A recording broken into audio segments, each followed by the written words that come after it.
Welcome to the Goombastompshow podcast. All right, I'm Stefan. How are you guys doing tonight? Guys? Hello? Are you there? Oh, wait, that's right. It's just me tonight. I'm doing fine. Thanks for asking, Stefan. Oh, you're welcome. No big deal.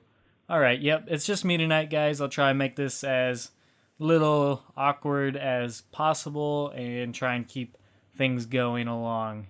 It's the first time doing it by myself, so give me a break. So here we go. We're going to start off with a Worms review, Worms Revolution on Xbox 360, Xbox Live Arcade. I'll kind of talk about it and share my opinions of it, both good and bad. And then we'll talk about some Halo 4 progression system news that was released a couple weeks ago in the bulletin. And yeah, that'll be it for today. But anyways, let's get right into it. Worms Revolution. I'm going to start off by saying I'm pretty disappointed by this game, but it's still fun. And what I mean by that is it's different from Worms 2 Armageddon on Xbox Live Arcade, which I had tons and tons of fun with. I mean, we're talking hours upon hours. I lost track, but I've played this with my brother and friends a ton, and Worms Revolution, it does some things right, but it also does some things wrong to the point where it's not nearly as good as it could have been, but it's still alright. Starting with the bad parts that I really didn't like. For one, it feels slower. Like, it just has slow movement in general. The worms seem to move slower. It seems to respond a little slower to when you press a button or move your stick. It seems to just take longer to navigate through the level, which that's not a big deal, but it does feel like it drags things down a little bit. And I will say that part of that reason is I think it's a frame rate issue, just poor frames per second, and that's something I've seen complained about a lot on their official forums, and they've addressed it, so I hope they fix the issue, because it seems like this goes across all platforms, PC, Xbox Live Arcade, and PlayStation Network. It just seems like the game is slowing down to like maybe 15 frames per second. I don't know, it just seems ridiculously slow at times, especially when you're playing online. I mean, it even happens when you're playing by yourself, but when you play online, it seems to lag a lot and get really slowed down at times, and that, to me, is just unacceptable, and hopefully they patch that. So it'd be nice that if they do that. I mean, the graphics of this game aren't too, crazy, super amazing, so I don't see why it would be so hard to program it. It's obviously a programming error, but I don't see why it'd be hard to fix it, I guess, is what I'm trying to get at. But another problem I have is the ropes. The ninja ropes. I mean, they're just ropes now because they're not really ninja anymore.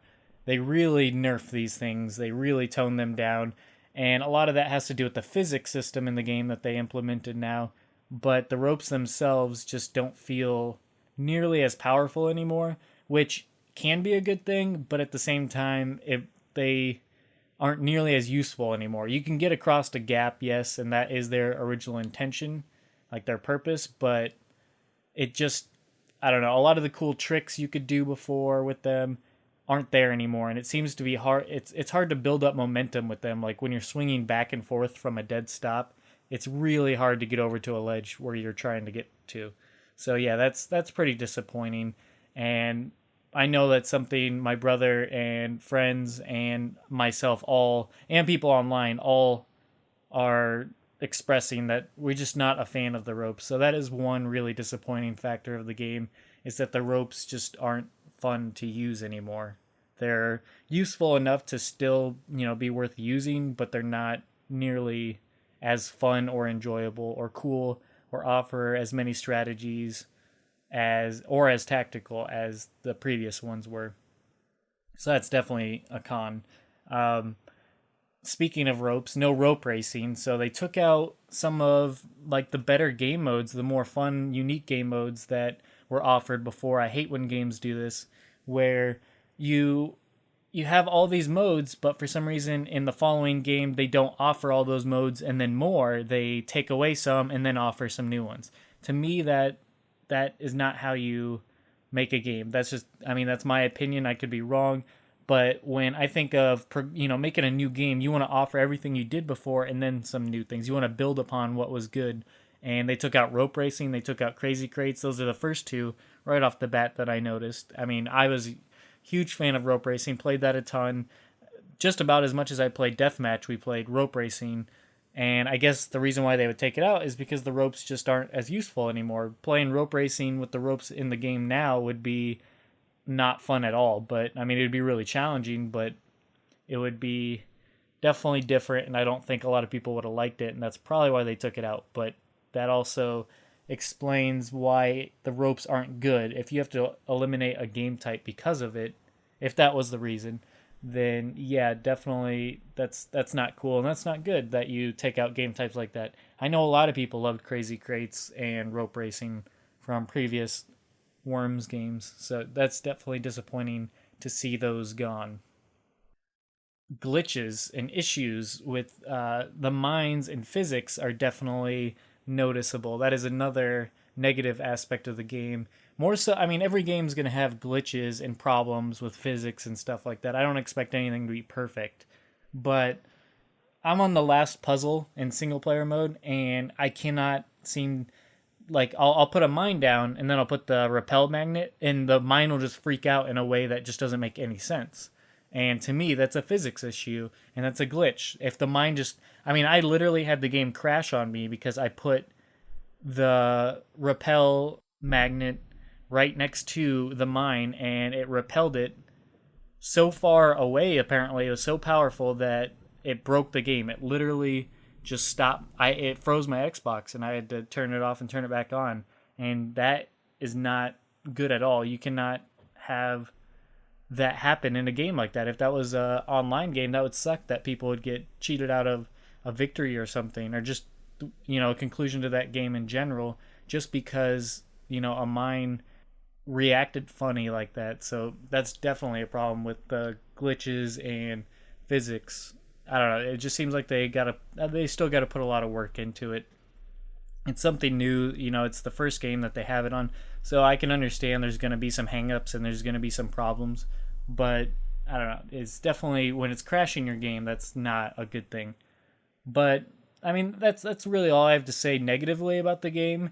And while those are huge negative things that really, are disappointing about the game, the reason why I still enjoy the game is because it does have some great things going for it. I talked about the physics and the problems with the physics. Well, the physics, for the most part, still work pretty well. And there's definitely cool and fun.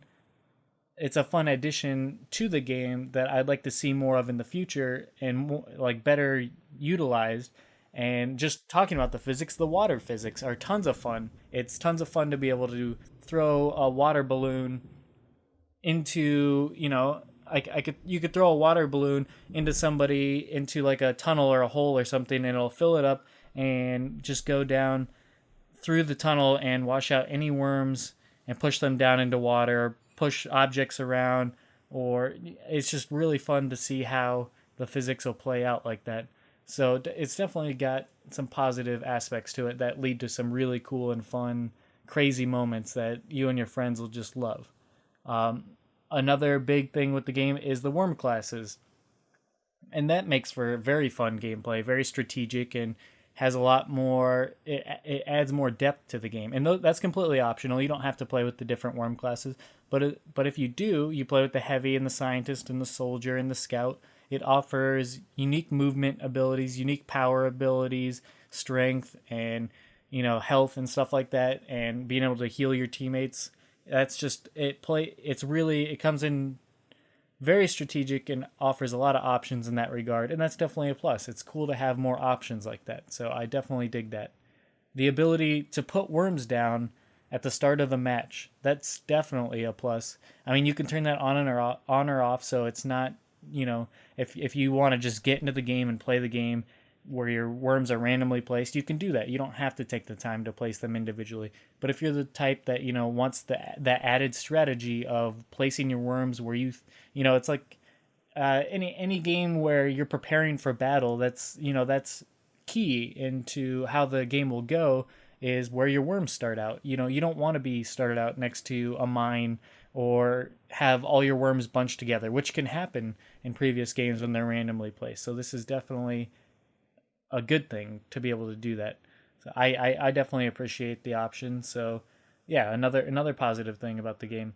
Objects on the map are definitely interesting, and it's cool how you can manipulate them and use them to your advantage, whether it be a water bottle, a lighter fluid, a magnetic box or whatever, or a poisonous rat poison box. And like all these have different properties that if you hit them or explode them, they can hurt the other worms or drown them out, however you want to manipulate them. And it's definitely cool. It's definitely a step up from what they've had before, where they just have random cars and objects on the map that didn't make any sense. These ones definitely have properties that play into the game itself. So it's definitely great to have that. And another addition is 4-person ranked matches, which is definitely, I mean, they've had it before on the PC editions of previous games, so it's definitely good to have this back, because only being able to do 2-person ranked matches definitely limited the options of the game. And, the more the merrier in Worms games. 4-person matches just have something special to them, a lot more chaos, a lot more action going on, and 2 other people that you need to worry about other than just one person. So it's definitely cool that they have that in here as an option. And 1-player puzzles are another thing that I mentioned before that are, a positive aspect to the game. They're very fun, they're very hard, they're very challenging. I mean, I'm on the last one and I've spent at least a couple hours on it now, and I just can't seem to get it.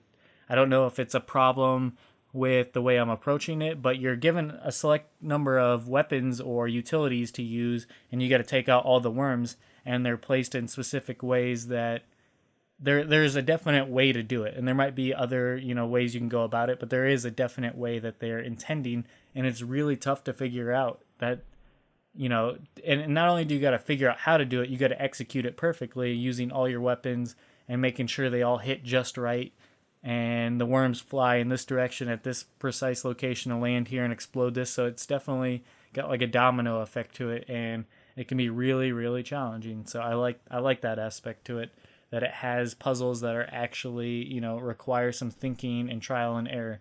So that's definitely a pro as well. And lastly, I'd just like to say the graphics are nice. I mean, I said before that the graphics aren't like too amazing. We're not talking about Crysis or, current Call of Duty or Halo or anything like that. But for a Worms game, it looks good. They got 3D worms, 3D environments on a 2D plane, and it works. I think it works to their advantage, and it definitely adds to, the luster. It makes it look nicer. So it's definitely cool. That is a positive. And just overall, it is a fun game. It is a good game. It's got its flaws, it's got its issues, and it is disappointing. It's not as good as I hoped. It's got the negative aspects do weigh down on it. So all in all, I do recommend the game. It's only $15. If you like Worms, I definitely recommend trying it out. Or if you just like that type of game, definitely recommend trying it out. But yeah, if I had to give it an overall rating, which I will, I'm going to go 7.5, because I just can't, with all the issues, I just can't give it anything above that right at this point. If they fix those things, then yeah, definitely 8.0, 8.5 for sure. But yeah, right now just 7.5, which isn't bad. That is still above average. It's still a great game. It's just not nearly as good as it could have been. So I don't know. Hopefully it does get the patches it needs, and it'll make for a much better experience overall. So yeah, I definitely recommend it, guys. Check it out. All right, next up, I just kind of wanted to touch upon the Halo 4 progression system, because it was talked about in the bulletin a couple weeks ago. Just share my opinions on it. I don't have anybody really here to talk about it. I figured maybe you guys still wanted to hear about it. If you don't know already, I'm sure most of the people listening to this, are following Halo, so they probably already know about all this. But I'll just go over it really quickly and kind of give an opinion or what I think about it in general. Starting off is the new Spartan 4 recruits are issued the following gear right off the bat. So as soon as you load up Halo 4 multiplayer, this is what you will have available to you. The assault rifle, magnum, frag grenade, recruit armor, emblem, visor, and stance. So basically what that means is you won't be getting any loadouts or anything like that. You're just strictly getting the assault rifle as your primary, your magnum as your secondary, your frag grenade. So you don't even get the plasma or anything like that. You don't get those options yet. And then you get your basic recruit armor. You get an emblem to choose from, a visor, and stance. And what stances are is basically how on your little Spartan card, or however you want to call that, your stats card that everybody can see in the matchmaking lobby. Now you have an actual stance. So they range from holding a pistol to a knife or a battle rifle, etc. And they're all in different cool little poses. It's like a way to show off your personality, so to speak, or how your play style. He's holding a knife and he's in this cool little pose, and it's called assassin or something like that.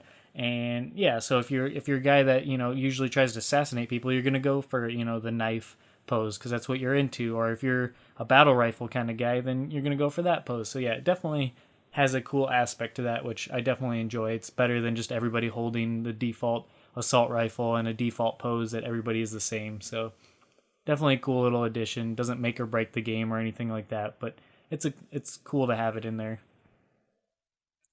Next up, we got Spartans begin their career in the base Spartan 4 ranks.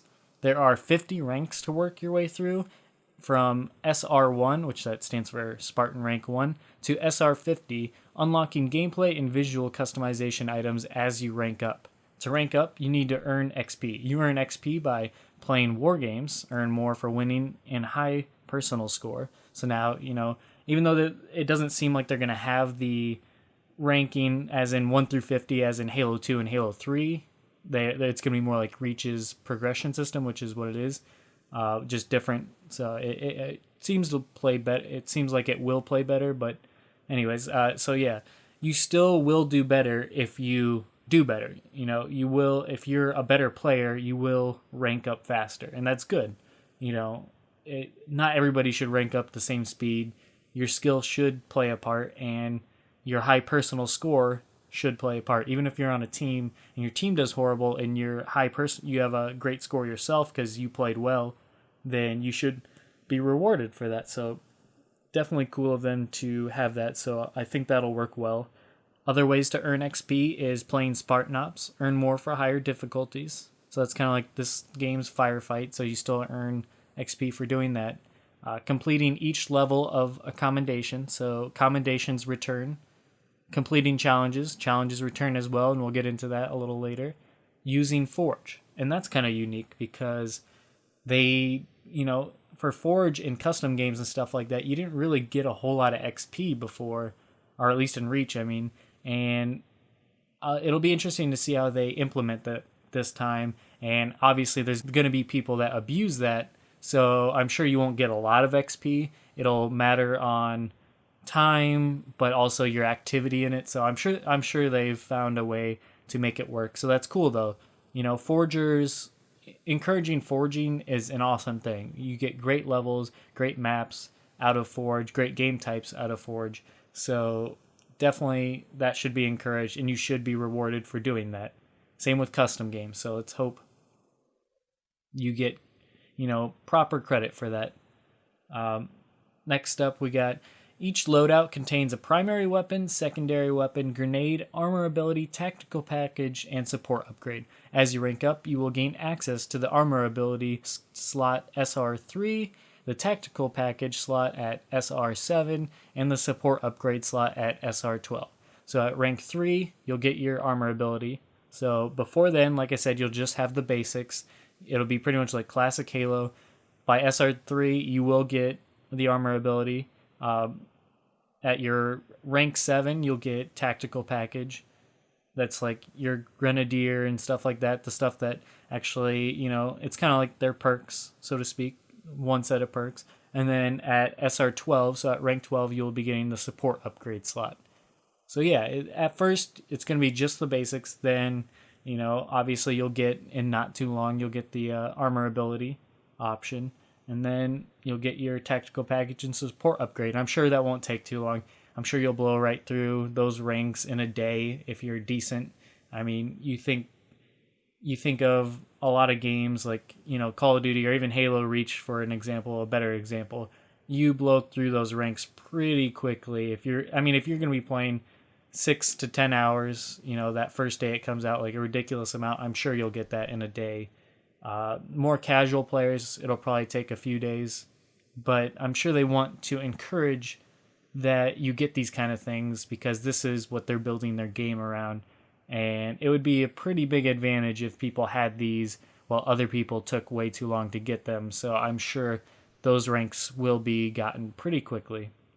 You will have the default loadouts in War Games playlist to give you a preview of these items before you reach those ranks, and to offer an alternative to your own custom loadouts.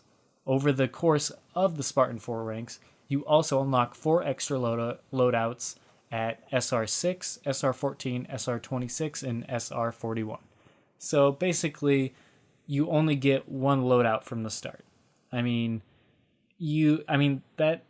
not really that important, but it will be important as you keep playing and more situations are presented to you. So at rank 6, you'll be given another loadout. So then you can have one loadout with a BR, you can have another loadout with a DMR, another loadout with assault rifle. So basically preparing yourself, obviously with the different tactical packages and armor abilities already set. So that will be a big deal, but once again, not, getting to those ranks, everybody is going to, I don't think that's that big of a deal for a while. But yes, obviously somebody that has 5 loadouts available to them, like loadout saved slots, that will matter eventually when it comes to more competitive gaming.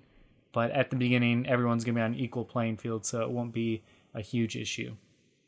So, and it's a total of 5 loadouts. You can rename these loadouts, so pick names that match the role or, gear for which they offer you, or you can just go silly names, which most people do anyways. It's not like you have to name them accordingly. I know in Call of Duty, I never named mine anything. I never named it Sniper or any of this. You know what's in your loadout. But, I guess if you have a hard time distinguishing or you need to know that this was set for this, then yeah, name them accordingly. But personally, I just always go with funny names. All Spartan 4s start out with the same recruit look, as I said before. As you rank up, this is reflected in the look of your Spartan, which is visible to other players in gameplay and every multiplayer lobby. Visual customization items such as armor skins, weapon skins, visors, emblems, and stances are unlocked through several means. Earning a specific SR rank, so as you rank up, you will unlock more armor, etc. Earning a specific rank in a specialization, and we'll get into specializations in a second. Mastering a commendation, or completing a waypoint goal. Once you hit SR50, you have the option to enlist in a new specialization. You can choose which of the available specializations to enlist in. Specializations are composed of 10 levels each. As you rank up in specializations, you will unlock new armor sets, emblems, visor colors, armor and weapon skins, and armor mods, which provide even more options to customize your Spartan 4 to fit your preferred role on the battlefield. Once you commit to a specialization, you have to complete it before switching to a new one. It will take roughly as long to complete a specialization as it does to go from SR40 to SR50. So it won't be easy is what they're saying. It won't be something you do in a matter of hours or, a couple hours. It will take a while. Imagine rank 40 to 50, they're implying, is going to take a few days, I'm sure, at least, I would say at least a week. So that's just a guess. Obviously, I have nothing to go by, But I mean, you think of past Halos and progression system and Reach, going from 40 to 50, that's not easy. It gets tougher as you go and rank up. So I imagine each specialization will take a while to go through. All players have access to two specializations at launch: Wet Work and Operator. The rest, which are listed below, will gradually be made available in the months following launch. We will be keeping a close watch on player participation post-launch and will roll out the additional 6 specializations when the player base reaches certain milestones. Purchasers of the limited edition and pre-orders in certain territories have launch day access to the remaining 6 specializations, although you still need to complete the initial 50 ranks before you can enlist in one. So the way I see it is, I don't know what they mean by milestones. Maybe a certain amount of kills, certain amount of, like, once people get to high enough ranks. I'm not sure. Enough people play the game. Who knows what they're planning? I wish they would have elaborated a little bit more, because it's not a huge advantage, but it does kind of suck for people with standard edition, or anybody that's not getting the limited edition, that they don't, they only get 2 options, opposed to the people with the limited edition get all 8 from the get-go. Though, as it said, you will have to get through the initial 50 ranks. So everybody will be on an even playing field through those 50 ranks. And then that's when you get to choose a specialization to enlist. And you got to go through each 10 levels for each specialization before you get to choose a new one. So, I guess having 2 options from the get-go isn't that big of a deal. It's going to limit, obviously, what a lot of players are able to choose if they get to them before the other ones are made available. So I guess you're going to have a lot more limited gameplay in that aspect. But in the end, I don't see it as a huge issue, because everybody has to go through 50. Then getting through those 2, that's going to take quite a bit of time. And I assume, like I said, this is all just guessing, but I assume that by the time you get through rank 1 through 50, then you get through both of those specializations, others will be made available, I'm sure, to the general public. Also, don't quote me on this, but I can't remember where I read it, but I'm pretty sure it's confirmed that if you play before November 20th, just the standard edition, anything, if you play before November 20th, an additional, you'll be six of the specializations will be made available to you. So I don't know if they mean the other 6 beyond the 2 that are initial, or 6 in total, meaning you'll have everything but 2 of them. I don't know, but so basically anybody that's getting it new or getting it soon enough, like within the 3 weeks of when it comes out, you'll be fine. You'll have played it already, or 2 weeks, I guess, but you'll have played it already, so you'll be given those. I don't know when you'll be given those, but either way, I don't see any of this as too big of a deal. It sounds kind of weird and odd, like, and unfair in that regard, but these are just the specializations, keep in mind. These are just ranking. These are just ranking up, and yeah, you will unlock stuff by unranking, or by ranking through these, but it's not a big deal. It's not like it's impossible, like you're not going to stand a chance in matchmaking or anything like that. Basically, you're limited to being able to get to 70, rank 70, and that's about it. And you won't be able to get the special armor and emblems and stuff like that of the ones that aren't available to you yet. But hopefully they put those out soon enough. I doubt you're going to be going like 6 months without being able to play as the other things. That would be pretty ridiculous. I hope they wouldn't do that. The other specializations, before we move on to challenges, is the Engineer, Tracker, Rogue, Stalker, Pathfinder, and Pioneer. Each one basically gives you a couple abilities. They're just the tactical packages and, armor mods and stuff like that. So it's not like these are huge things. It's just you are committed to those, basically. So no longer will you be able to select your armor mods and tactical packages. If it's basically forcing you to play a certain way. I think it's so you're going to be the ultimate Halo player. You'll be playing through every single gameplay method. You're going to have to do more focusing on using the turrets and warthogs, or driving people around, or more stealth play. So I think that'll definitely help. And I guess you won't have to play that way, but that's the bonuses you are given. So if you want to take advantage of your bonuses, then you will be using those. So either way, I think that's pretty cool. And like I said, I hope they're made available to the general public that didn't get a chance to get a limited edition or just didn't care to buy one. So yeah, definitely a cool thing, and I'm looking forward to it personally. And then lastly, let's touch upon challenges. We got 2 weekly challenges under the campaign. So you'll have, I guess they're breaking it down more into, instead of just having, 4 daily challenges and 1 weekly challenge spanning over, how they had it, a couple in Firefight, a couple in multiplayer, and then maybe one in campaign. Well, now they're making it so each mode basically has their own challenges to them each week. So with campaign, you'll be getting 2 weekly challenges. War games, you'll be getting 2 daily challenges, 2 weekly challenges, and 1 monthly challenge. Monthly challenge, that's pretty cool. That's definitely, I bet that's going to take a lot of work and effort, but I think it'll be worth it in the end. Spartan Ops will be getting 6 challenges a week, I guess. It doesn't say weekly or monthly or daily or anything. It just says 6 challenges, maybe just 6 challenges in total for Spartan Ops. I have no idea. And Waypoint exclusive daily challenges for war games. So if you sign into Waypoint on Xbox Live or the site or something, I guess, I'm not sure, you'll be getting exclusive daily challenges. So if you want even more credit possibilities or opportunities, then sign into Waypoint and you'll be getting custom challenges to do through there, I guess. I'm not sure how that'll work, but I know they had it for Reach to it, I think, but I never participated, so I can't really comment on it. I will say I'm glad they're bringing challenges back.